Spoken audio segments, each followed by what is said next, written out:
আসসালামু আলাইকুম রহমতুল্লাহি ওয়া বারাকাতুহু। পিছনে বিশাল বইয়ের সারি দেখতে পাচ্ছেন। এই বইগুলো হলো ইসলামিক ফাউন্ডেশন থেকে প্রকাশিত আল বিদায়া ওয়ান নিহায়া গ্রন্থ, যেটি 14 খণ্ডে প্রকাশিত হয়েছে এবং এটি রচনা করেছেন আল্লামা হাফিজ ইবনে কাসির রাহিমাহুল্লাহ।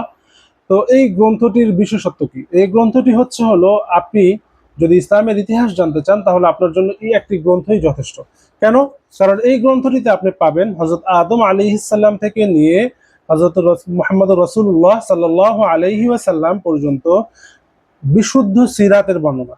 পাশাপাশি আপনি পাবেন 767 হিজরি পর্যন্ত আহ, ইসলামের ইতিহাসের বিশুদ্ধতম বর্ণনা এবং আখিরিজ জামান, কিয়ামতের আলামত এবং কিয়ামত দিবসের বিবরণ সহ যাবতীয় বিষয়ের বিস্তারিত ও বিশুদ্ধতম বর্ণনা পেতে এই একটি গ্রন্থই আপনার জন্য যথেষ্ট।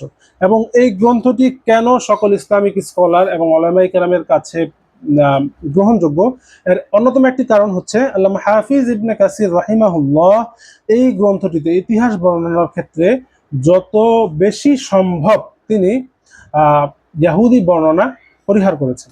অর্থাৎ আমরা জানি যে ইসলামের ইতিহাস বিকৃতি করার পিছনে কাদের হাত সবচাইতে বেশি। তো আল্লামা ইবনে কাসির রহিমাহুল্লাহ সে বিকৃত ইতিহাস বাদে আমাদের হাতে বিশুদ্ধতম ইসলামের ইতিহাস তুলে দেওয়ার জন্য এই অনন্য প্রয়াস করে গিয়েছেন। তো যাদের প্রয়োজন ইসলামিক ফাউন্ডেশন থেকে প্রকাশিত আল বিদায়া ওয়ান নিহায়া গ্রন্থের এই 14 খণ্ডের সেটটি আমাদের কাছ থেকে অর্ডার করতে পারবেন। কমেন্ট বক্সে কমেন্ট করতে পারেন, আপনি স্ক্রিনে দেওয়া নম্বরে ফোন করতে পারেন, অথবা স্বপ্ন বাটনে ক্লিক করে আপনি আপনার কাঙ্ক্ষিত অর্ডারটি কনফার্ম করতে পারেন। সমগ্র বাংলাদেশে আমরা ক্যাশ অন ডেলিভারি, অর্থাৎ 1 টাকাও আপনাকে অগ্রিম প্রদান করতে হবে না। বই হাতে নিয়ে দেখে, অরিজিনাল বই দেখে শুনে দেখে তারপর আপনি মূল্য পরিশোধ করবেন ইনশাআল্লাহ। তো যাদের প্রয়োজন তারা অর্ডার করে ফেলুন। তো সবাই ভালো থাকবেন, সুস্থ থাকবেন সেই প্রত্যাশায় আজকের মতো বিদায় নিচ্ছি। আসসালামু আলাইকুম ওয়া রাহমাতুল্লাহি ওয়া বারাকাতুহু।